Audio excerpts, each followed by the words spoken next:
My favourite thing to do is just give people a stinky eye to the side. You're good at that. You're very good at that. I can really turn on my hostile energy very, very quickly. I can Oh, go I from being in know. a great mood into just like, don't fucking talk to me mode. See your stinky eye. Yeah. That's a stinky eye. That's a stinky eye. I can do that too. I can do that too. Just can't see your No, I can't. I don't move my face. You know I don't move my face. Unless, you know, I'm Honestly, acting. I'm sacrificing wrinkle-free skin for being able to give people a stinky eye Yeah, when they exactly. deserve it. Do you know what I mean? I just kind of like look at them vacuously. Vacuous, empty, vacantly. Somebody bumps my mom on the bus or something like that, or like is rude to like the kids or something like that. I'm just like, Does your mum get bonked a lot on the bus? she does get bonked a lot. And she saes sorry. Because when she our gets mum bonked. is so tiny, and people just bonk her left and right on the bus, on the train.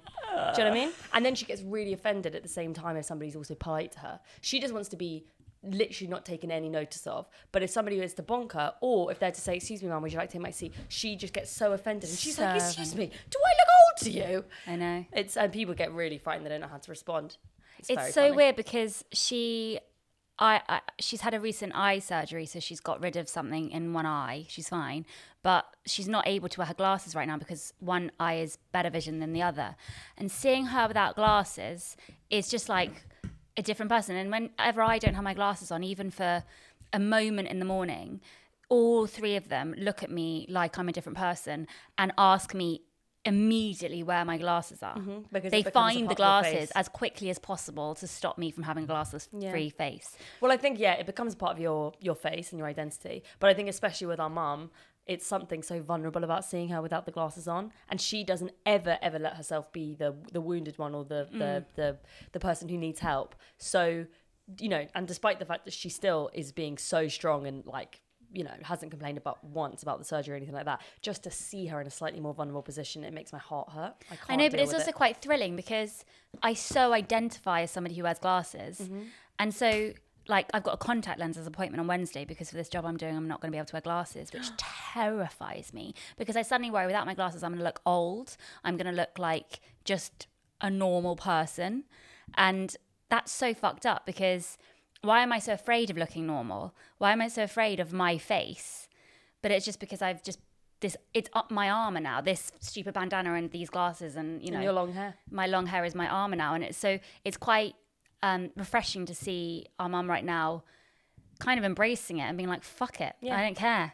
And also, I think that maybe part of the reason why you're afraid to let go of the glasses and the long hair and stuff like that is because when you have had a difficult time trying to be normal, say when you were a teenager and person in your early 20s, and then you found that being yourself, embracing what makes you quirky and different is how you succeed in life, maybe the idea of like revisiting that normal person that you tried to be is quite scary because it's like, well, the world didn't fucking accept me when I was trying to be a basic bitch. No. So I get that too. Yeah. I mean, not in as an extreme way, but yeah. Well, I think it's kind of it's out of my control. So these are my longest running glasses. I've had them for maybe since Donnie was just born, so almost 7 years. Wow. And they're starting to break. No, I love they those slip ones. down my face.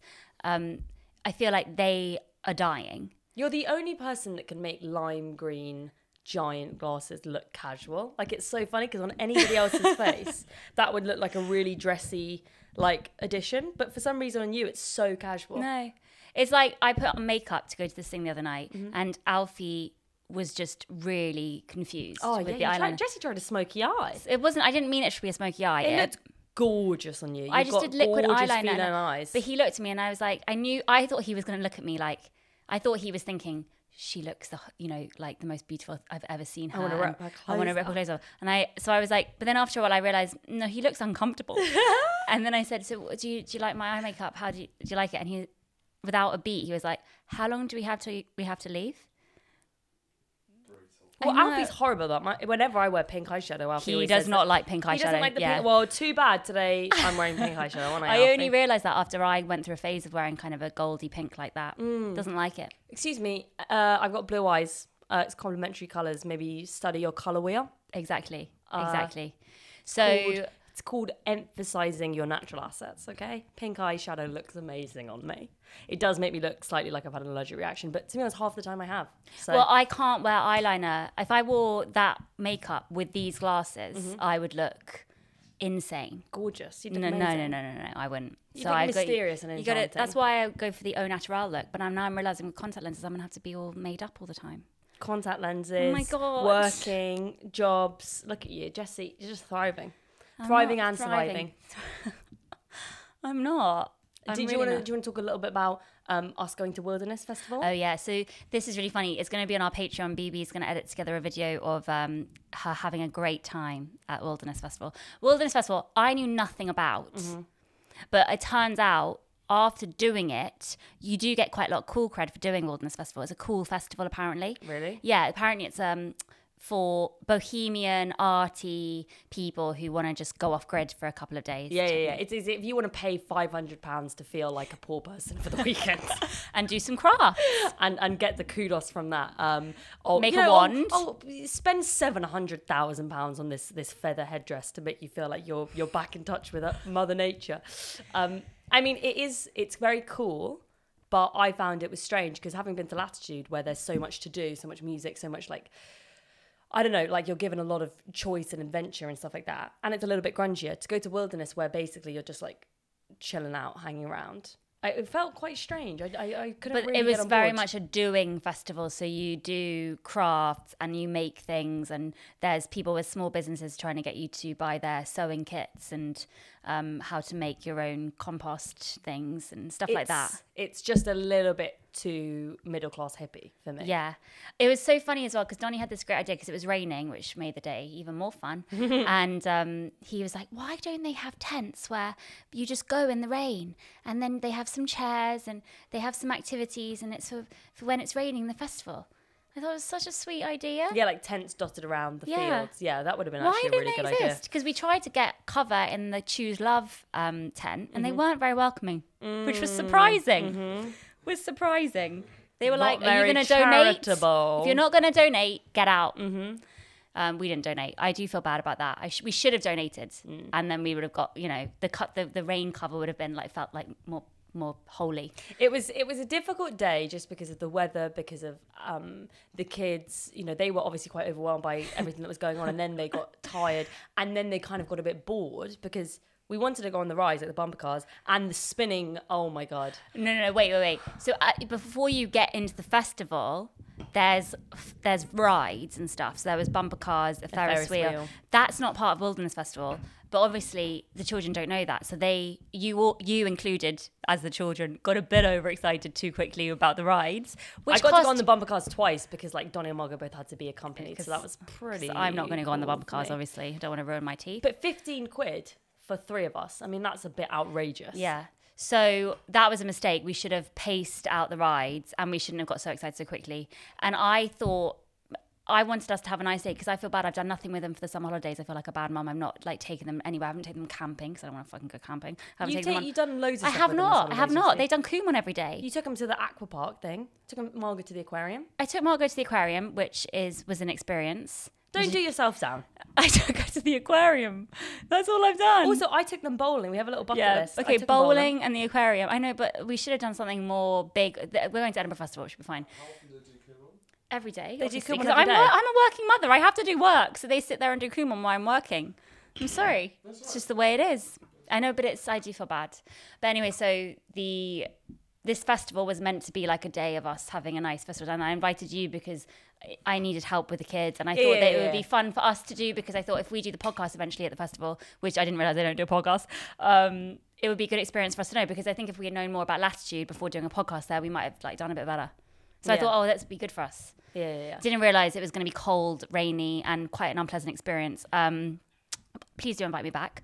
But you did great in your actual interview. And so we basically got there too early. Yeah. It was a little bit much the whole day. But having said that, having gone through the difficulty of, the kids and the rides being really, really expensive and whatever, then seeing you sit down and them instantly asking you about Dante's Inferno. Yeah, and so I was doing a chat. So funny. I was doing a chat with the editor. I mean, the creator and editor of the Idler magazine, Tom, who's lovely, and the really nice people, and a famous, he's like a psychotherapist and philosopher, and me. It felt very bizarre, and it was called a chat with a drink with Idler magazine and me, and it was in the round, which made it so awkward because most of my time I was speaking with my people just watching my back, so I was like concerned about how. And you were sitting on like a little hay bale. Or I should have like sat on a chair. I was sitting on a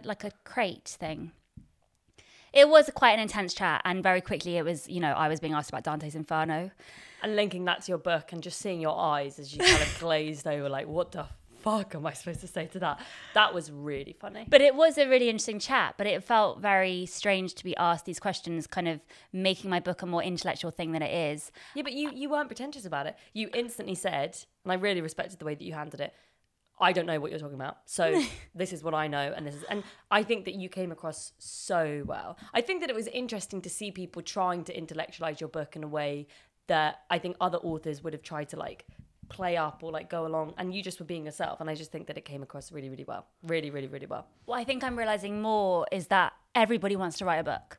That's what I'm realizing. Yeah. Everybody thinks they can write a novel. Especially that drunk girl that kept asking you questions at the end. She was so sweet. When they got to asking me questions, she asked the first one, like, do you love writing? Do you love it?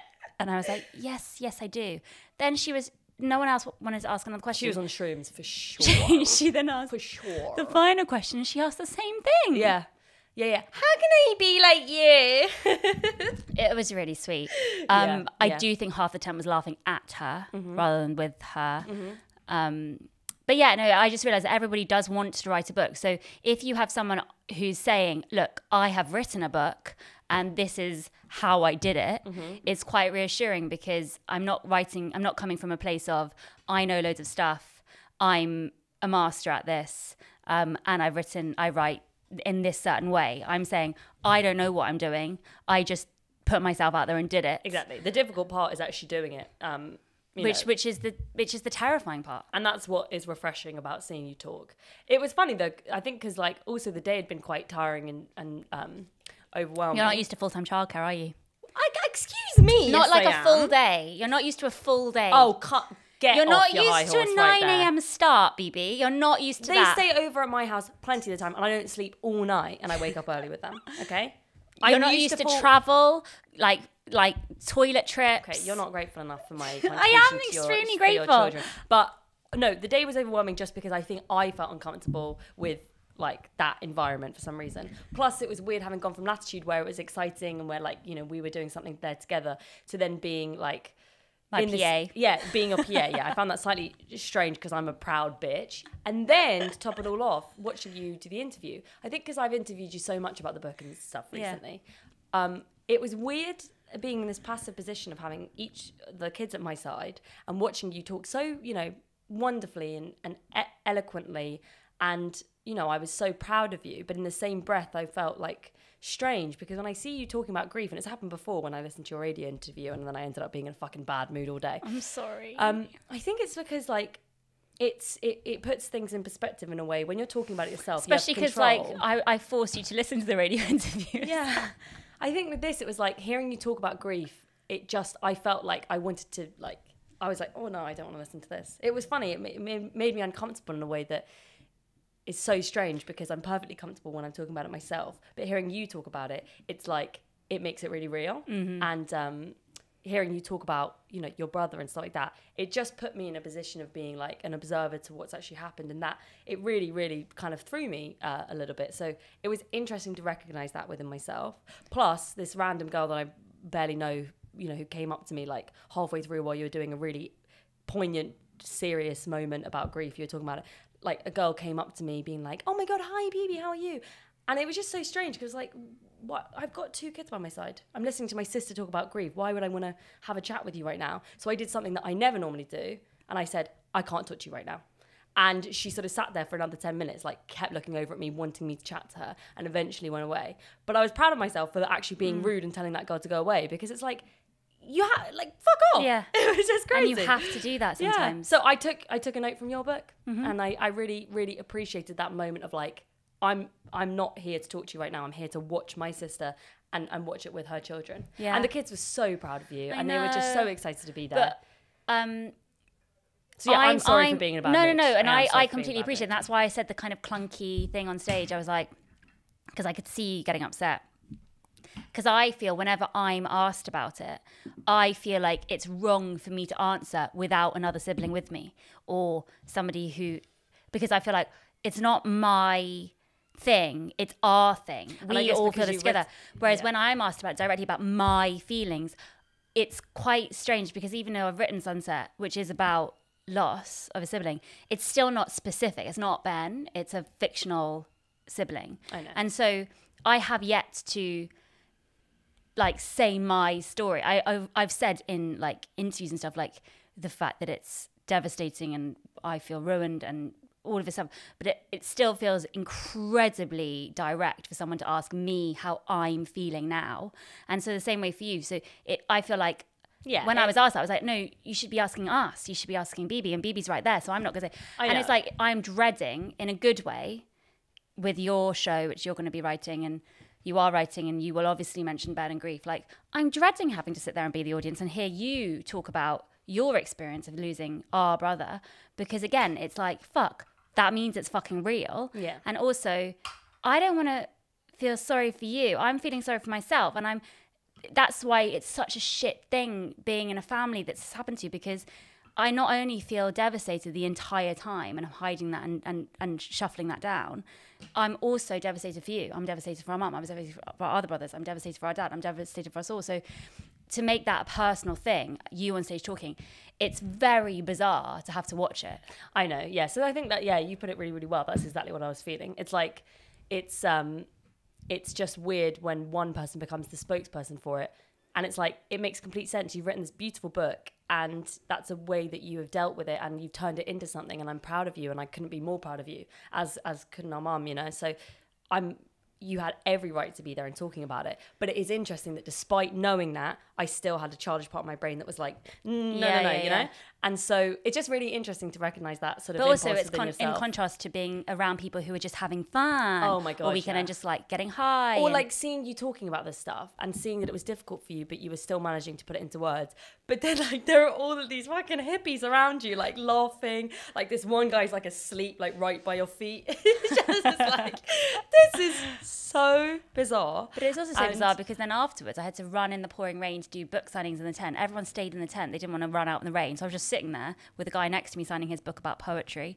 Cooking, wine. It was like it wine was poetry pairing. about food and wine. Yeah. And we both of us got no one to sign the books. Eventually the rain subsided and people did come and sign. And then I had like 4 or 5 people in a row telling me that they've lost someone and having a chat with them. And it's like, I don't know what to say. Yeah. I'm not an expert on grief. It's just shit. So I found myself saying to all of them, it's just shit, isn't it? It's just shit. Yeah. And I think they were expecting me to say something more profound, but and then you do have some really deep and meaningful conversations, but it's like, oh wow, I was not prepared to do that at all. Yeah. But then I tried to make it lighter by they asked for me to choose a song. And you to chose play out Tribute. the thing. And I chose Tribute by Tenacious D. And the guy who was putting it on the thing was like, Tribute, but he couldn't say Tenacious D properly. And I played that because it's a memory of Ben and Jamie and us singing that, or like it just being around, Tenacious D being around loads. And turns out that Alfie knows every single word to every single Tenacious D song. And we play it in the bath now to them. And Donnie knows every single word. Margot knows every single word. And Donnie tried to get up on the bench and sing it. And our mum just got so embarrassed and like yanked him down. And it was just so like bizarre. as the rain was falling on the tent. And all of these extra people had come into the tent who had no fucking idea who you were, No. but just to escape the rain. And suddenly there's like a child like being held up like a god of a small society, and we're all singing Tenacious D. It was really weird, but it was beautiful, really fun. and it was fun. like a way of keeping kind of Ben there as well, and that was nice. Yeah. It's like it's just bizarre. Somebody even commented on the last podcast that we did that we're mentioning Ben a lot more, and she thinks that's a sign of progress, which I thought was like a nice, insightful comment. I think that is too. Yeah, it becomes easier to talk about him now. It's fucking weird to think that people are psychoanalyzing us. Well, I mean, we kind of make ourselves available to it. I mean, we Very literally available. and couldn't be more of a fucking If anybody wants to neurotic give mess. us like a nice, description of our psycho profiles, is that a word? Yeah. profiles. Get the loons in now. Get the loons. Yeah, if you want to give us a diagnosis, what am I? Yeah. But What should we go on? But yeah, you mentioned it. I'm writing a show. Yeah. So You're writing a show. To be confirmed what you're going to call watch out, it. world. Give BB some name suggestions. I already have some name suggestions, but to be honest, they're all very sorry. silly. Thanks for taking my work so seriously, Jessie. See how proud she is. See how proud you are. I'm not. You are. You're so proud. Yeah, but then Everyone's proud. You're proud too. I'm Everyone's proud. I'm proud. I'm so proud. And like me actually deciding to do this is like a sign of me becoming less proud, I think. Totally. You know? Oh my God, yeah. And I do feel sorry for you in so many ways because I think you would have done this sooner if not for me. well, I think I'm in a wonderful position at the same time as being in a slightly strange position where it's like I've been acting and like doing stuff and comedy and whatever for a very long time. But because of who you are, I think that even though it's the most amazing, lucky thing in the world to have you as my sister and to be able to collaborate with you and to be able to just have opportunities because of you. Collab. But at the same time, no matter what I do, because you've done every single art form before, I am always going to be like in your footsteps or like sort of doing a little like an Aldi version of Jessie Cave. I know that people see me as like a discount Jessie Cave. I know that they do. Okay, so like it's slightly a difficult position for me to be in because like yes, I'm a very proud bitch and I will accept that about myself. But you know, I also have to accept how lucky I am to have you in my life and have you as that guiding influence. Did you find it annoying that in the description for the shows, because I didn't word this, because BB's doing 4 previews this year and she's going to share them with Alfie because Alfie's also doing a show, and they wrote acclaimed comedian Alfie Brown splits an hour with one half of the We Can't Talk About That podcast. No, I didn't mind that at all. I didn't mind that at all. Yeah. It's so funny. Yeah, because it's like they're not going to put like, oh, actress, and clearly now she's not doing that well, so she's doing a fucking comedy show. Like, you know? No. I'm actually, this is something I've always wanted to do, and you're right. I think I would have done it sooner if it wasn't for you and our relationship and stuff like that. But I've never really been brave enough to, like, what's great about us performing together is that you always have somebody to kind of shoulder the responsibility with. You have somebody to look at if things aren't going to plan. And then with acting, yeah, you're on your own, but somebody else has written the words for you. I've never had that combo thing of I've written the words myself, plus I'm out here representing myself. It's a really, really scary thing to do. And I've always told myself, well, no, I'm above that. Or like, no, I'm not a stand-up or a comedian, you know, like I just do it for fun. I finally got to a point where I realized that's something I actually really, really want to do, but I never let myself do it because I'm too afraid. And because I'm too afraid of embarrassing myself and exposing myself.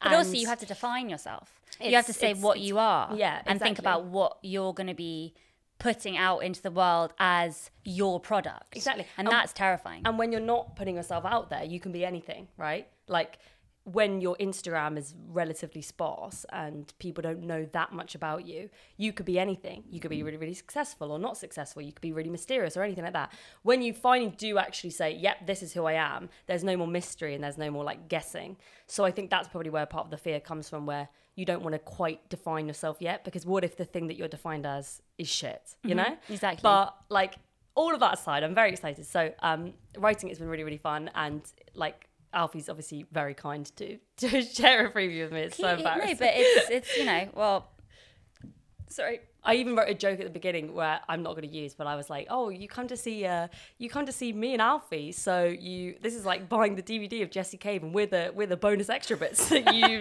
definitely didn't buy this for, but you're glad to have here anyway."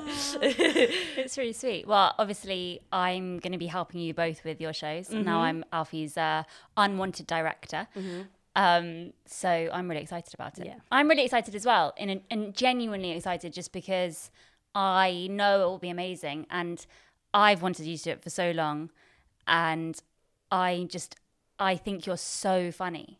I find you so funny, and people find you so funny, and you're what if so I'm fun, like, what no, if but I'm you might funny be. in You that might way be. that doesn't translate? No. But even if you are, it will take ages for you to find it, and that's what you have to do. You have to, until you put yourself out there, you can't get better. Exactly. And that's what no one's going to just start doing something and be good at it. Yeah. That would be bizarre. Yeah. You'll probably find you start doing it and you're quite good, but you're not going to be good. You're not going to be good for a long time. I know. I had to do it for years before I was able to say, okay, I feel like I'm okay at this, and I still don't feel like I'm good at it. Well, so that's the thing you've just got to be prepared for. It's not, you are always going to be a work in progress. I know. And it's just funny as well, because I've been writing for such a long time, but like I never really realised that until you actually show people you're writing, like you have no real perspective on it. And actually something my friend Honey said, and she's a screenwriter and stuff like that, she told me years ago, like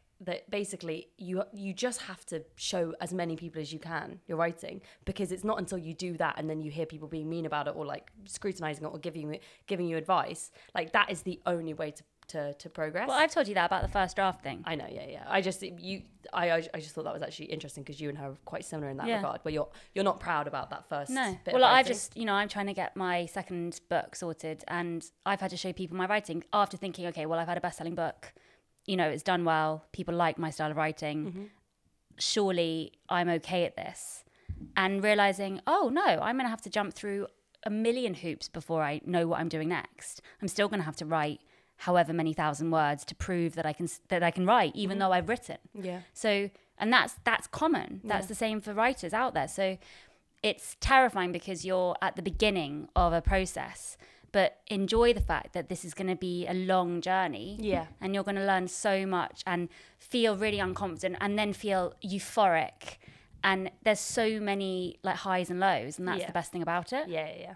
And also people that like you, like if I think about doing Bookworm with you in 2012, which was my first Edinburgh show, which again, you were better than me in, people who liked me, people still like me from that. Yeah. And I am ashamed, like if the thought of people coming to see watching that footage back, I think now would actually I can kill show me. you. I can show you. We should put it on Patreon. Oh my God, we should. It's so embarrassing.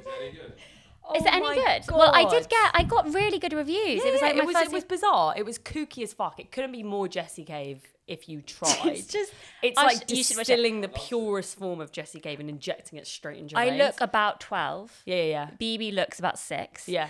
And it's just... It's the most sexless thing you will ever see in your life. No, not only that. I'm wearing an oversized, extra large black long sleeve t-shirt with Aslan on the front. I'm wearing giant... You're wearing the best skirt ever. No, it was shorts. Oh yeah, the floral shorts. I'm wearing a teal t-shirt with hot air balloons on, and then matching pink shorts that ballooned out, so I look like a sort of Victorian little boy. Because you had to keep crouching down and going into with the a big old carpet. lollipop, and I had did I have a long plaiting like Katniss? I was obsessed with Katniss, yeah.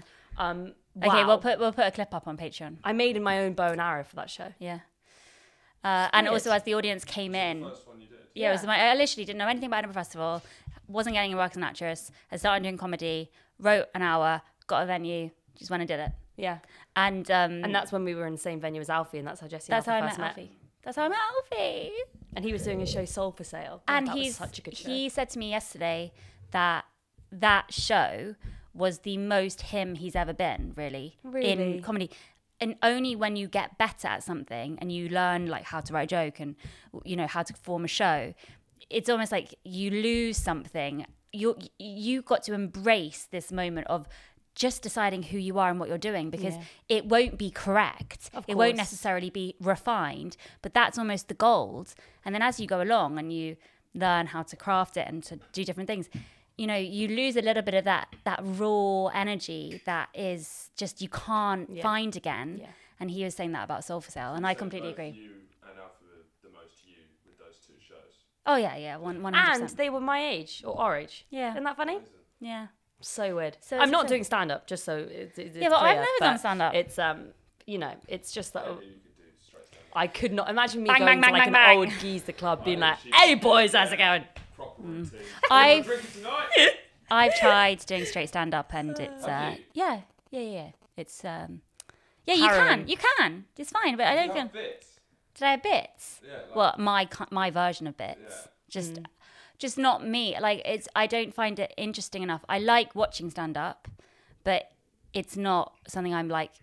I want to write more. I want it to be like not about having a punchline. And I think more of like a storyline based story. Yeah, that's what I'm trying. Yeah, but I do envy stand-up comedians. Oh, me too. And I also like the fact that with stand-up, you can just all you need is yourself and the microphone, right? And you can just pick up and go wherever. Like that's a real skill, not needing like any stuff baggage, around any you. props. Yeah. We should probably talk about next Thursday, because this podcast will be out on Thursday Of when we're doing the live course. show. So we're really excited. We're going to be doing our first live show, which is kind of, it's our podcast but with guests, which will be really cool. And we've chosen 3 like amazing women to do their comedy, and then we're going to interview them after and like talk to them about, the theme of the night is ambition and inspiration, and we're going to be talking to them about kind of who they were inspired by as children and what motivates them, what drives them, where they got their ambition from, because they're all of 3, I think, really prolific and ambitious women. And women in comedy who do lots of different things with it. Sarah Pascoe, Louisa Omalan and Jade Adams. And Jessie and I have both seen them perform at like really kind of important, significant moments in our sort of life and trajectory in Edinburgh and London.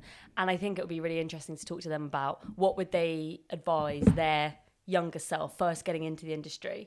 Did you know that you were going to end up doing all of these different things with your career? What was something that you would do differently? What would you kind of like tell your younger self? I can't wait. It's going to be really fun. I would really be intrigued to know if there was one particular person that championed them or gave them a little bit of encouragement or said something which gave them enough energy to keep going, because I think though all 3 of them have made it or, you know, become super successful. They've always been, you know, like steadily working, successful comedians. But they're in their grafters. 30s, all of them properly made it. Yeah. Like they're all doing really, really fucking well.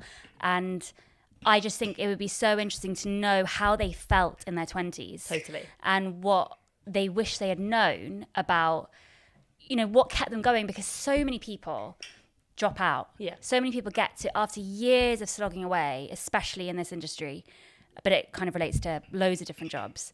They get to a stage where they've just grinded themselves away for so long, and then they think, well, fuck it, I'll just do something else, or I'll do something. And also, Sarah in particular, like she's an absolutely brilliant actress. Like I actually first knew her as an actress. I loved her in 2012. And W1A. I loved her in W1A. And I've seen her in loads of stuff over the years, and then I knew her through stand-up and stuff. But they all do so many different things. And it just would be so nice to know, why didn't they give up? Not that they should have given up, but like, I think that they've all like really fought to get where they are. Also, I think as women, like there's always going to be an element of sacrifice. What did you have to sacrifice in order to make sure that your career survived? And I just think it's going to be so fun and interesting to talk to them. It'll be kind of scary too, but like it'll be really fun. But also the lovely thing after just talking about stand-up and why we wouldn't do stand-up, or why we are doing shows. Yeah. And why we still choose to be in a comedy environment in what we do. All 3 have always come back to stand-up. Yeah. They always gig. They do small gigs, they do huge gigs, but they never, ever stop gigging. And I want to know why, because I definitely can see that through Alfie and then through Horatio. Like, the love for performing and stand-up is addictive. Like, they need to gig. Like even people like Aisling B, you see, she can, you know, write a 5-star Guardian, 2 series of This Way Up, do a Netflix series, like do huge acting jobs, and yet she still wants to go and do stand up to little rooms.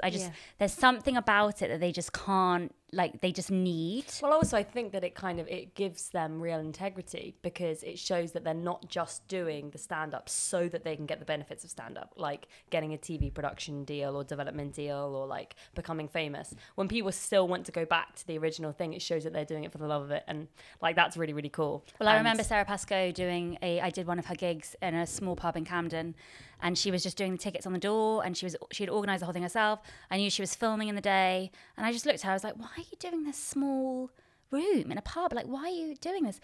And it was because this is work. Yeah. It's not enough for her just to be an actress in something. She also wants to write and do her own thing. And whenever I've seen Sarah, which is just like the second I think of her, I just think of her holding a stack of books, and they're not, you know, little fiction books. They're huge academic books about random stuff that I would never know about. And she kind of seems to be on a constant hunt for information and knowledge. Yeah. And also she's just always been incredibly supportive of Alfie, and his like always gets him on gigs and stuff, and just seems to be like a really supportive woman of other women and men who are, you know, she seems to just be a really nice person. I'm really excited. I Yeah. think it'll be good for us. And Louisa, do you remember? Oh my God, yeah. We saw Louisa at the Free Fringe in 2012. Edinburgh. My God, yeah. And I remember she was the first person that I think I really connected. Like, she was holding the bucket at the end. And I knew that, like, you had the option to give people money at the end of a Free Fringe. But with her, the way that, it's not like she demanded money, but the way that her presence suggested, I have just given you a fucking amazing show, as if you're not going to fucking give me money right now. Like, it was terrifying, it was empowering, and it was like, it was amazing because it was somebody standing there saying, I've given you art, I've given you a part of myself, and I'm not going to just let you fuck off and go and get drunk at the festival. You at least look at me in the eyes and tell me that you're a coward who's not going to pay me. And we didn't know anything about, I didn't know anything about Free Fringe back then, and we only went to see it, I think, because of the title, and it was literally opposite where we were living. Yeah. But I also, my first memory of her, my first introduction of her was standing at the top of the stairs at that pub where we were all queuing up to get in. And there was a queue all the way down the block because her show had the most buzz about it that year. And in fact, I only found out later, but, you know, she absolutely should have been nominated. Like, it was such a... What would Beyonce do? Like, she should have so been nominated, and she's always just missed it. And I just think it's criminal. But yeah, she was standing at the top of the stairs and she just went, any industry, come in now. Such a boss. And then these like bitch. little journalists had to just like potter up the stairs and be like, oh, sorry. And she was like, yeah, industry? Any more industry?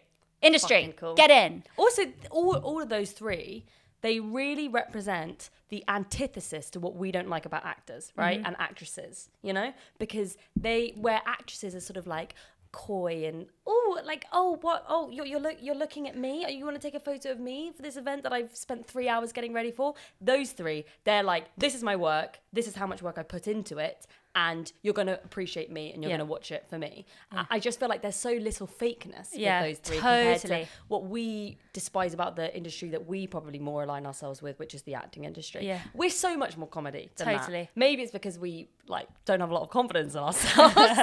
Like, I think that they represent such a refreshing fucking alternative to this pretentious little like fakeness where as an actress you have to be like, oh my God, what, you like me? Oh, what a surprise. Comedians are like, yeah, you should fucking like me, and this is why, this is the material that I've written. Yeah. And Jade adapts to any environment, and she's so herself in any environment. She is so cool. Yeah. It's insane. And she has, I don't think we'll talk about this with her on Thursday night because it's probably too weird to suddenly bring up grief, but she lost her sister I think like 8 or 9 years ago. I don't know how long exactly, but I listened to her on the Grief cast very soon after Ben died because I was rifling around for anyone who lost a sibling on the Grief cast, and Carrie, who we know, suggested hers. So I listened, and it was just so lovely because I've never listened to one of the Grief cast and felt a sense of positivity out of them. Like, she was talking about her sister in a present way, not a done, gone way, which I really want to hold on to with Ben. And she still posts like photos of her sister in like in their matching gymnastics outfits, and she was very open about having fights with her sister, and like she was, I think her name is Jenna, like having fights with her and not particularly liking her at points, and like having a difficult relationship and also a brilliant relationship. I think there's this kind of feeling that if you fight with your sibling and if you have a difficult relationship, that doesn't mean that you don't love each other more than anything, and you also can be best friends. And I think that was the first time I've really felt just, I don't know, lighter from listening to one of the Grief casts. Not that I don't love the Grief cast and I listen to it and I enjoy, I enjoy all of them, but this was one of the most humorous, bittersweet and joyful ones I've listened to. And so I just, for that reason alone, I adore her. But then also I just love her comedy. So be really exciting. I'm afraid it's sold out. It's sold out, everyone. Sorry, didn't mean to. And we're thinking of wearing leotards. We're thinking of wearing all body leotards, but not ever bringing them up or justifying it. Yeah. Just turning up. Just having like a huge camel toe. Yeah, definitely. And maybe wearing heels. Yeah. Yeah. Nice chunky wedge. Maybe a nice chunky wedge. I don't like wedges, but I can't. I will not wear heels. I'm not going to be wearing heels. I don't know why I said that. No. But you don't own any heels, do you, Jessie? I don't own any heels. No. So anyway, so that's something that we're looking forward to. Yeah, and if that goes well, we've already booked them in, so it has to go well. We're doing live podcasts, 3, at 4. 21 Soho. Yeah, 21 Soho. We're doing some live podcasts in the autumn. So if you want to come, they'll be more structured and like have more things in. If you come to a live podcast before and you've been unimpressed, By how sort of just vague they are, and just dishevelled and sexy we are. Maybe. Yeah, these will be a little bit more thrown off by how focused. just radiantly beautiful we are in real life. We'll make sure to look ugly, but have lots to say. Yeah, in these exactly. ones. Yeah, so you won't be thrown off. the dates will be underneath here. I'm gonna remember to do that. Yeah. What do you mean? Like we'll show them on the screen? No. Am I holding it in my hand now? Rachel, you're gonna have to do all of this. No, you Look, don't have I'm to do holding that. it in my hand. Underneath Here's the date. in the thing, we have to update that anyway. So we'll just do like an updated thing. Yeah. So please buy tickets. Totally. Please buy tickets. Totally. You're going on holiday to Wales? Yeah. Is this a family holiday? Yeah, I'm going away with Rachel's No, but family. is this already 1 year ago that you went on the biking holiday? Yeah. Oh my god, the biking holiday! Holiday is not. Burst into tears when I realised I had to ride a bike in front of his family. Jesus Christ. But as I said before, it turns out I'm an amazing natural cyclist. So you're I've gonna got have to go on a bike powerhouses again? in these thighs. Yeah. Is there bikes? No. This is a walking holiday. I So think. have you rented a house or something? Yeah. In Wales, in remote Wales. That's so nice. Yeah, I know. It's really, really lovely. Well, And his whole I've- family are just a delight. Aw. So I just feel like, honestly, just spoilt for choice. Naughty, That's naughty, so naughty. nice. I have met your dad's parents. They're very cool too. You got a fun family. You got a bunch of lovely people in your family. Usually the family is nice if you've got a nice child. Totally. Like, you rarely meet a dick with nice parents. Yeah, but the thing is, sometimes like families can just not click. I remember meeting my ex-boyfriend's mum, and it just being like, not that she wasn't nice, but that when you're just different. Like we just completely didn't. Oh click. yeah, I spent a family holiday in Edinburgh with one boyfriend and his parents, and I got a shudder meeting them. Oh Just my an god! actual shudder. Oh my god! I didn't realise that you met his parents. Yeah, of course I did. I spent a fucking week in the middle of nowhere in Scotland with their family, and on that holiday, I realised, right, I literally met the parents. Nothing against them, nice people, but they viscerally hated me. Oh yeah. But you got some great photos. I remember when you still had Oh, Facebook. yeah, and you yeah. had that one photo of him holding you, but his head was out of the picture because he was quite tall, and his arms were around you, and you were sort of looking into the camera like this. Yeah.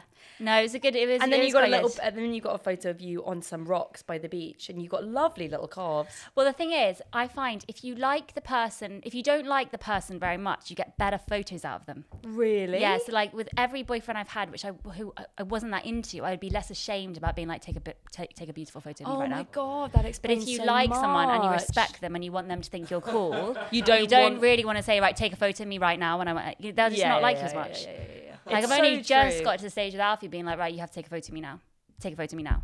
And it's only just got to the stage where I feel confident enough that he won't leave me for saying that. So yeah, with both of in that phase of, a few boyfriends, I got quite a lot of good photos out of them. God, yeah, your Facebook album was actually popping off for some And then time. I remember I screenshotted them before I dumped them just to make sure, because I knew they were going to delete the photos. Oh yeah. I was like, I've got them somewhere. I don't know where they are. I've got to get all those photos. Probably on a digital camera somewhere. Yeah, no, but you do. If you don't click with the family, it's really hard. Yeah, it's a done deal, isn't it? It's a real done deal. Yeah. But it's really ideal if the family can have a house out of London. Oh yeah, what a treat. I remember there's one boyfriend who had an amazing house. I think it was somewhere in Wales. And when we broke up, I was really sad about never going to that house again. Really sad. Really, I'm almost thinking about messaging to see if we can Airbnb's it. Such a good house.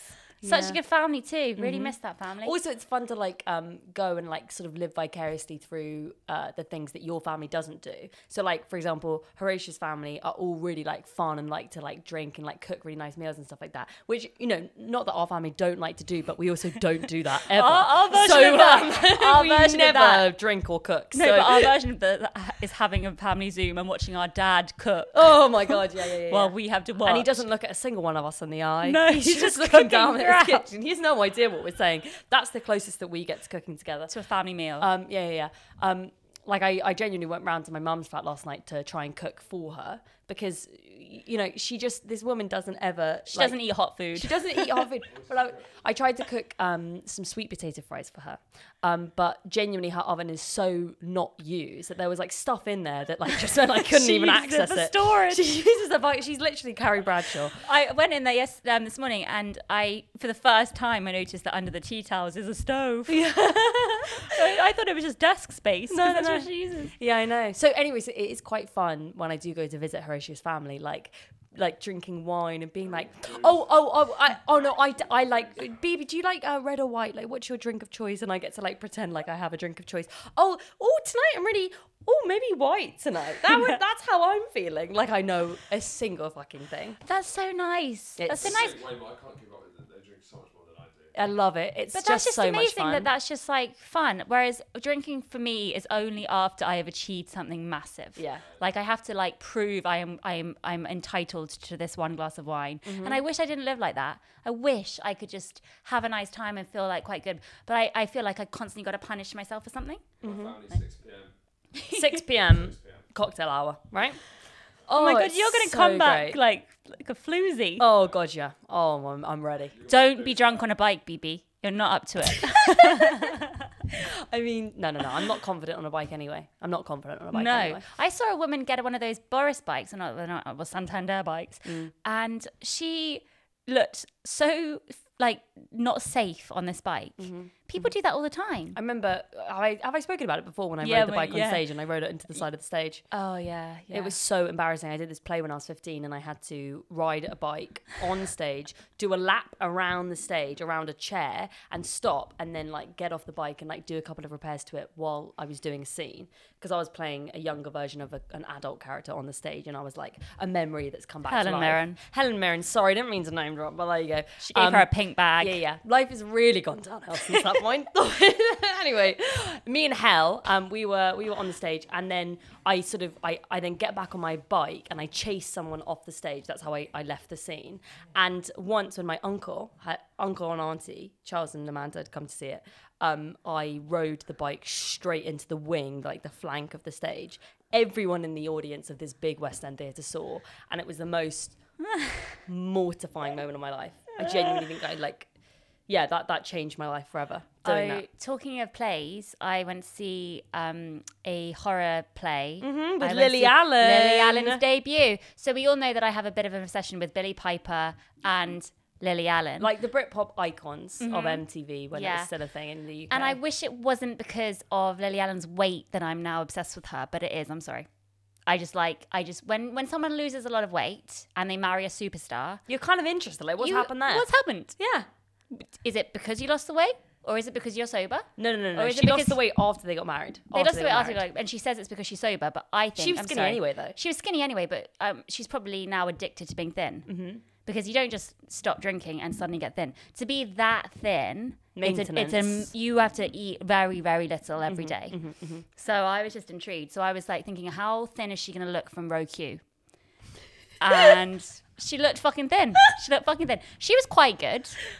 She got amazing reviews. Really? And it was quite interesting to be there on press night and to get the vibe in the room from the press and then to see what they actually said and what I actually thought. Did it measure up or was it slightly different? Well, that's the thing. It's all hype. I think it's all hype. She was definitely good. Like, she's the daughter of an actress. Her whole family is in the industry. If she was shit, that would be quite worrying. Yeah. Like, she performs for a living. Yeah. Surely she's good. The one thing I just don't understand about theatre is why they insist in these West End theatres of having no mics. Just give them a fucking mic. Yeah. Because they're shouting. It's because I think that, or at least from my experience with Helen. Yeah. Yeah. Hells. With all hell, you know. Do you still have the pink bag? I do still have the pink bag. Okay, yeah. Of course, you couldn't. Mummy would not get rid of that. Jesus fucking Christ. If she hasn't got rid of our spelling test from year 4, do you really think that she's going to get rid of the gift that Helen Mirren gave me? Anyway, she said that like it's about the principle of theatre. Like acting is categorically different when you're doing it in a stage play than it is when you're doing it in a film. And unless you rehearse with the idea in mind, there are going to be hundreds of people there that you have to project to. You're not going to be You're going to be acting for a camera that's not there. Like, I think the reason why they don't give you mics is because they don't want you to get lazy and to think that your performance can be small. It has to be big. Like, Yes, you're but there then to perform live. why put on a play, which is a small play? It's about a house and people at a dinner party who are not going to be shouting at each other. Why make, and it's also, this play in particular, it's a ghost story. It's a very small story about a ghost appearing at 2:22 every morning. And it was almost made to be like TV because it's short scenes. It has a screen to punctuate each scene. It's like you're watching a really good TV show, the first 3 or 4 episodes. So I just find it like, if you're going to do a show which isn't like theatre, just give them a fucking mic. I mean, that is true. I get your point. But at the same time, you have to remember the fact that it is theatre. And Horatio actually taught me this. And I think that this is really useful information for me writing, whatever. If you are writing something in a certain medium, there has to be a reason why it suits that medium, you know? Like if your medium is the message, right? So if you're writing a film, why can this story only be told via the medium of film? Yeah. What makes it visually interesting? That's what they say in the Treatment 101 thing from development companies, like, what makes this a sitcom? Exactly. And in fact, I had an interesting experience recently. This girl I know who I'm friends with, but I haven't seen her in a long time. She asked if she could send me this short film that she's writing. She's not written anything before, I don't think. But anyway, she sent it to me. And I think that she wrote it really, really well. But all of it was in the stage directions, not in the dialogue. And I remember so clearly you telling me and what Horatio told me, it was just so visible on the page. If it's all in the stage directions and not on the dialogue, when you actually end up filming the thing, you're not going to get the story because it's all in the stage directions. So that's Rookie mistake. That's what I told her. She hasn't responded to my message, so I think she's slightly offended. But anyway, I think that, yeah, if they've chosen to do it in theatre, not giving them mics is honouring the fact that this story has to be told in the medium of live performance. And therefore, the reviews saying Lily Allen is spellbinding, even though she was shouting, it's fine because, she was honouring the theatre art form. And that wasn't shouting because it was theatre. And maybe they don't give you a mic because you can tell when a voice has been amplified, right? Like part of the thrill of being in theatre is when you hear someone's voice ringing out, it's their actual voice. They're there in person. Whereas with a TV or even when you're watching somebody speak with a microphone, it's a simulation of a voice, right? Like, whereas you want to feel the person's actual voice. No, I was really impressed. And I really wish I didn't like Lily Allen as much as I do because I think she has, after knowing some things about her, I don't know. I think that she's made some really bad errors of judgment in the past and she's got away with it. She's really managed to get away with she's still working. She's still hugely successful. She's clung on to relevance and in a way that's very impressive. No, and she's now blissfully happy. She's, married. Married fucking David Harbour. I mean, that's not fair. I know. He was for all of us. I know. And she took him. I know. So now I just think, okay. He was public property. Just succumb to the fact that you are a Lily Allen fan. Yeah. I am an Adele fan. I'm a Lily Allen fan. It's quite difficult. I'm a Billie Piper fan. It's difficult to accept sometimes that you like things that are basic, but you just have to. I am a basic bitch. Oh, totally. And I like these people, and I want to do that. And I'm trying to be less kind of uptight about saying that I like them. They're all big at the same time. 2010. Also, they represent like a kind of a period of time in pop culture and in noughties UK kind of culture that it echoes something really simple and pure, which is like that like slightly messy hair, dark eyeliner. Cher Lloyd X Factor 2010. Do you know what I mean? Like when things were simple and when life was simple. Do you know what I mean? And liking them, it's like it's fine because it's like you're allowed to honour your youth. You know? Yeah. I also just quite like the fact that Lily Allen's brought out a range of vibrators. I mean, honour to the girl. Yeah. Honour to the girl. She's making money where she can make money. I really don't like it when people Instagram about vibrators. No, I don't like it either. Toys. Yeah. Like, I'm just not into Especially when they look like they look like little animals. I don't like it when they look like little sea creatures. Have you noticed that they vibrators? Like coral. Yeah. I don't like it when they look like fucking coral reef. Yeah. Because they're now engineering vibrators to simulate oral sex. Have you noticed that? No. Yeah. Really? I mean, oh my God, once Honey, she won't mind me saying this. Once she really, really highly recommended this one vibrator that simulates oral sex. And she really, really fancied this boy at the time and accidentally, when she intended to send the vibrator page to me, sent it to the boy. Which is really funny. But yeah, I just don't like the way it kind of almost looks like a suckerfish. Oh, that creeps me out. Yeah. That creeps me out. The ones you just plug into the Oh, the one that's like a back massager. Like that, just the Samantha one from Sex and the City is a very famous vibrator. Talking of coral, though.